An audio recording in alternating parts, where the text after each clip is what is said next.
Que a paz do nosso Senhor e Salvador Jesus Cristo esteja com todos os irmãos. Nesta oportunidade, eu gostaria de falar com os irmãos sobre algo que eu particularmente observo estar acontecendo em nosso país, no Brasil. Todos nós que servimos a Deus já há alguns anos, temos observado que, ano após ano, a igreja brasileira está diminuindo o investimento. E quando eu falo investimento, eu não estou apenas falando de investimento no quesito dinheiro, mas estou falando de algo mais abrangente, todas as áreas, né? A igreja tem diminuído o seu investimento na evangelização. Quando nós éramos mais jovens, nós presenciamos que a igreja incentivava a evangelização através da distribuição de folhetos, através de cultos ao ar livre, através da distribuição de exemplares da Bíblia Sagrada. Enfim, eram muitas as formas que a igreja se utilizava para evangelizar. Porém, a igreja brasileira cresceu bastante nos últimos anos e ela meio que se acomodou. Não estou aqui falando de forma geral, porque é verdade, muitos irmãos, muitas igrejas, muitas denominações, congregações, de forma quase que isolada, têm realizado a obra da evangelização por todo o país, mas poderia ser melhor, poderia ser um trabalho com mais força, com mais intensidade. E o que nós estamos observando, irmãos, é que está acontecendo nos nossos dias muitos eventos voltados para o público cristão, para aqueles que já são convertidos, que já conhecem a palavra, e poucos eventos, poucos trabalhos voltados para ganhar almas, para evangelizar, para sair às ruas, para propagar o evangelho de Cristo ao povo, às pessoas que não conhecem a Jesus Cristo, não tiveram a experiência com Cristo ainda. Poderíamos dizer também que, infelizmente, é uma constatação que eu acredito todos vão concordar comigo. Infelizmente, nós temos observado um fluxo, uma verdadeira migração de cristãos, de crentes convertidos, de uma igreja para outra, de uma congregação para outra, de uma denominação para outra. Isso não de forma espontânea, não de forma natural, né? Mas a convite. Pessoas, líderes de determinadas igrejas, convidando irmãos de outras igrejas para virem congregar consigo. E isso é um erro, isso vamos até dizer é um pecado, isso é ser injusto, isto é ser infiel, desleal para com o seu companheiro de ministério, desleal para com Cristo, desleal para com as almas, porque em um mundo de quase 8 bilhões de habitantes, em um Brasil de cerca de 214 milhões de pessoas, não me parece correto nós perdermos tempo organizando eventos, organizando trabalhos, né, para tão simplesmente atrair pessoas de outras igrejas para virem congregar junto de nós. E aqui eu quero trazer aos irmãos, dentro deste assunto, algumas passagens bíblicas que vai contestar e que vai nos exortar sobre a responsabilidade que nós temos para com a obra de Deus. Primeiramente, irmãos, eu gostaria de colocar aqui uma ilustração bastante conhecida de todos, talvez não a imagem, mas o conceito está aí. Nós temos aqui uma seguinte pergunta: que tipo de pescadores somos? E aí você tem aí uma pessoa pescando em um lago, em um mar, em um local apropriado para a pesca. E em contrapartida você tem aí uma pessoa pescando em um aquário, né? E o Senhor Jesus, ele ensinando em sua palavra, pregando e iniciando o seu ministério, né? Ele teve ali um contato com os primeiros discípulos, e neste contato ele fez um convite aos primeiros discípulos. Isso está em Lucas capítulo 5, versículo 10. E de igual modo também de Tiago e João, filhos de Zebedeu, que eram companheiros de Simão. E disse Jesus a Simão: não temas, de agora em diante serás pescador de homens. Observe, irmãos, que Jesus ele faz um convite a estes homens que já eram pescadores, né? Trabalhavam com a pesca, conheciam tudo de pesca. E Jesus diz que a partir daquele momento, se eles aceitassem, se eles seguissem a Jesus Cristo, eles estavam sendo convocados, comissionados para a obra da evangelização, para uma pesca extremamente superior àquelas que eles estavam acostumados a realizar. De agora em diante, eles não mais iriam pescar peixes, mas eles iriam trabalhar para o reino de Deus como pescadores de homens, anunciando o evangelho de Cristo Jesus. E nós temos, irmãos, vários ensinamentos sobre esta obra. Primeiramente, o Senhor Jesus ele ensina que para realizar esta obra deveríamos receber virtude, deveríamos receber autoridade dos céus. Isso ele ensinou aos seus primeiros discípulos e semelhantemente a nós que hoje, na atualidade, o servimos. Em Lucas, capítulo de número 24, versículo de número 47, está escrito: e em seu nome se pregasse o arrependimento e a remissão dos pecados em todas as nações, começando por Jerusalém. Observe, irmãos, começando por Jerusalém. E ele disse mais: e destas coisas sois vós testemunhas. E eis que sobre vós envio a promessa de meu Pai, ficai, porém, na cidade de Jerusalém, até que do alto sejais revestidos de poder. Observe que a obra da evangelização, aquela pesca maravilhosa que o Senhor Jesus convidou os seus primeiros discípulos a participarem, deveria iniciar-se por Jerusalém, como de fato assim aconteceu. Porém, não deveria ficar apenas restrito à cidade de Jerusalém. Em Atos, capítulo 1, versículo de número 8, está escrito: mas recebereis o poder do Espírito Santo que há de vir sobre vós, e ser-me-eis testemunhas tanto em Jerusalém como em toda a Judeia e Samaria e até os confins da terra. Observe que o evangelismo deve ser feito em toda a terra, em todos os lugares, em todas as cidades, em todos os vilarejos, em todas as aldeias, em todos os bairros, em todos os lugares. O evangelismo deve ser realizado. Em Marcos, capítulo de número 16, versículo 15, Jesus deixou bem claro, dizendo: ide por todo o mundo, pregai o evangelho a toda a criatura. Jesus disse: ide, porque o pescador vai até onde o peixe está. Eu não conheço, sinceramente, eu não conheço nenhum pescador que fica em sua casa esperando o peixe vir até ele.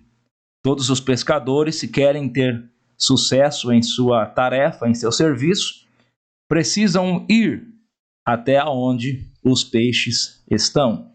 Semelhantemente, aqueles que realizam a obra de Deus não podem ficar dentro de quatro paredes, esperando o povo vir, simplesmente convidando as pessoas ou convidando aqueles que já conhecem a Cristo para vir ter consigo, congregar consigo, mas Jesus diz: ide por todo o mundo, pregai o evangelho a toda a criatura. E nós vemos, irmãos, que a igreja primitiva, os primeiros irmãos, eles eram judeus, eles tinham o seu templo em Jerusalém, o local onde eles congregavam. Podemos observar, por exemplo, em Atos capítulo 2, versículo 46, quando a palavra do Senhor nosso Deus diz que eles perseveravam unânimes todos os dias no templo, porque eles eram judeus, eles tinham o seu templo, eles tinham um local apropriado para congregarem. E a Bíblia diz que partindo o pão em casa, comiam juntos com alegria e singeleza de coração. Agora observe, irmãos, o que a palavra de Deus vai dizer em Atos, capítulo 5, versículo de número 42. E todos os dias no templo, repito, eles eram judeus, eles tinham o templo para congregar.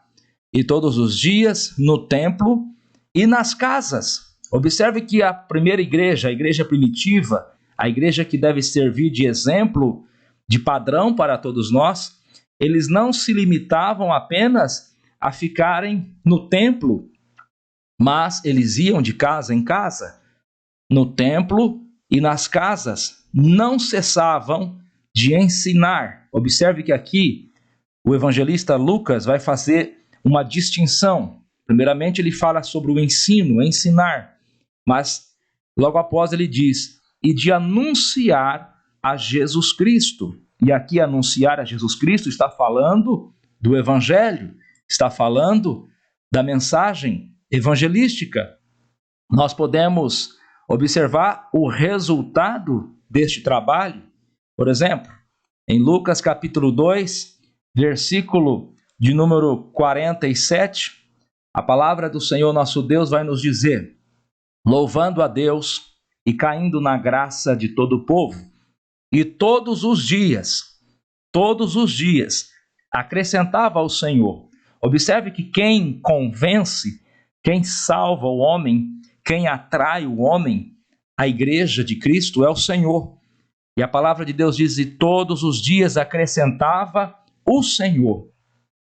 Não era o homem, não era a estratégia humana, não era o marketing, não era o sistema de culto, de adoração, não era o ritual meramente da igreja primitiva, mas o Senhor acrescentava à igreja aqueles que haveriam de serem salvos. Bendito seja o nome do Senhor nosso Deus. E aqui, meus irmãos, eu volto à imagem do início desta meditação. Que tipo de pescadores nós somos? Que tipo de pescadores nós somos? Eu gostaria de terminar esta meditação tomando, por exemplo, o apóstolo São Paulo. O apóstolo São Paulo anunciou o evangelho de Cristo como ninguém, e ele nos serve de exemplo. Observe que quando ele escreve a sua carta aos Romanos, no capítulo 15, versículo de número 20, ele diz: e desta maneira me esforcei. Observe que houve um esforço da parte dele. Houve algo planejado por ele e executado por ele. E desta maneira me esforcei por não anunciar o evangelho não onde Cristo foi nomeado, para não edificar sobre fundamento alheio. Observe, meus irmãos, que aqueles que estão aí gastando a sua energia, o seu tempo, os seus recursos para atrair pessoas de outras igrejas, de outras denominações cristãs, para virem congregar junto de si, observe que, infelizmente, esta pessoa está cometendo um erro. Esta pessoa está edificando algo sobre um fundamento alheio. Essa pessoa está edificando algo sobre um trabalho já realizado por outra pessoa, por outro servo de Deus, e isto, em primeiro lugar, é um erro. É ser desleal. E, em segundo lugar, é um esforço em vão, é uma perca de tempo, Porque este mesmo esforço que a pessoa está investindo para atrair irmãos de outras igrejas para junto de si, poderia estar sendo investido para atrair novos convertidos, para a geração de novas ovelhas, para a geração de novos obreiros, enfim, para o crescimento verdadeiro do reino de Deus e também da igreja local. Observemos o que o apóstolo Paulo, ele nos fala em sua segunda carta aos Coríntios, capítulo 10, versículo de número 16. Ele diz: para anunciar o evangelho nos lugares que estão além de vós, e não em campo de outro. Eu observo muito isso, irmãos, em nossa cidade e em nosso país. Um fluxo de pessoas de um campo para outro, e não um fluxo natural, porque acontece um fluxo natural, as pessoas mudam, as pessoas decidem, ou até mesmo são tocadas por Deus para ir de um lugar para o outro, ajudar, cooperar, congregar. Existe um fluxo natural, mas eu estou falando aqui de um fluxo que não é natural, que é artificial, provocado por força do homem. Observe que Paulo diz: para anunciar o evangelho nos lugares que estão além de vós, e não em campo de outro, para não nos gloriarmos no que já estava preparado. Observe que se uma pessoa começar a anunciar o evangelho com segundas intenções, simplesmente para arrebanhar pessoas que já são cristã, esta pessoa, irmãos, ele está trabalhando num campo alheio, e o crescimento e o resultado que ele tiver será um resultado que não será verdadeiro, porque ele estará ali trabalhando em campo de outro e estará colhendo algo que ele não plantou, e ele estará ali com pessoas, com irmãos em sua comunidade, que na verdade estão fazendo falta em outra comunidade, aonde essas pessoas se converteram, aonde essas pessoas exerciam alguma atividade. Nós devemos, irmãos, pregar o evangelho de Cristo, sabendo que esta é uma responsabilidade que o Senhor Jesus nos deu, mas devemos pregar da maneira certa, fazer o trabalho certo. Infelizmente, eu observo que no Brasil está acontecendo muito este erro, e é tempo de nós corrigirmos este erro, dá tempo de nós corrigirmos este erro. Muito bem, se nós fazermos a obra de Deus da forma correta, não devemos também nos gloriar, porque o apóstolo Paulo, escrevendo a sua primeira carta aos Coríntios, capítulo 9, versículo 16, ele diz: porque se eu anuncio o evangelho, não tenho de que me gloriar, pois me é imposta esta obrigação. Observe, irmãos, que anunciar o evangelho de Cristo é uma obrigação. A igreja local tem a obrigação de promover o evangelismo em sua localidade. A igreja local tem a obrigação de ter recursos para o evangelismo, folhetos bíblicos, aparelhagem de som, Bíblias para serem distribuídas. A igreja local tem a obrigação de desenvolver irmãos e irmãs no ministério da evangelização. Isto é uma obrigação. Observe que diz Paulo: pois me é imposta esta obrigação, e ai de mim, se não anunciar o evangelho. Louvado seja o nome do nosso Senhor e Salvador Jesus Cristo. Ensinando, orientando a Timóteo, em sua segunda carta, no capítulo 4, versículo 5, o apóstolo Paulo diz o seguinte: mas tu, sê sóbrio em tudo, sofre as aflições, faze a obra de um evangelista. Observe que a evangelização implica em aflições, perseguições, lutas, adversidades. Lembremos, irmãos, o quanto que os nossos irmãos do passado sofreram no Brasil, perseguições, ameaças. Observe que existe aflições neste trabalho. mas é um trabalho glorioso, porque primeiramente é para Deus, e em segundo lugar, o resultado deste trabalho é que pessoas são libertas pelo poder do Evangelho de Cristo, é que famílias são transformadas pelo poder do Evangelho de Cristo. E Paulo diz: cumpre o teu ministério, cumpre o teu ministério, quer dizer, faça o serviço que lhe foi dado a fazer. Bendito seja o nome do nosso Senhor e Salvador Jesus Cristo. E a palavra de Deus segue dizendo, quando o Senhor Jesus estava dialogando com os seus discípulos, no capítulo 4, versículo 35 do Evangelho de João, ele diz: não dizeis ainda vós que ainda há 4 meses até que venha a ceifa? Eis que eu vos digo, levantai os vossos olhos e vede as terras. Levantai os vossos olhos e vede as terras, que já estão brancas para a ceifa. Bendito seja o nome do nosso Senhor e Salvador Jesus. Louvado seja o nome do Senhor. Será, meus irmãos, que nós não conseguimos enxergar as milhares de pessoas em nossa cidade, os milhões que existem em nosso país e que ainda não conhecem a Cristo, não tiveram uma experiência com Cristo, ouviram falar de Cristo, tem parentes que servem a Cristo, tem amigos de trabalho que servem a Cristo, mas ainda não tiveram uma experiência real com Cristo. Muitos pensam que o Brasil já está evangelizado. Não está.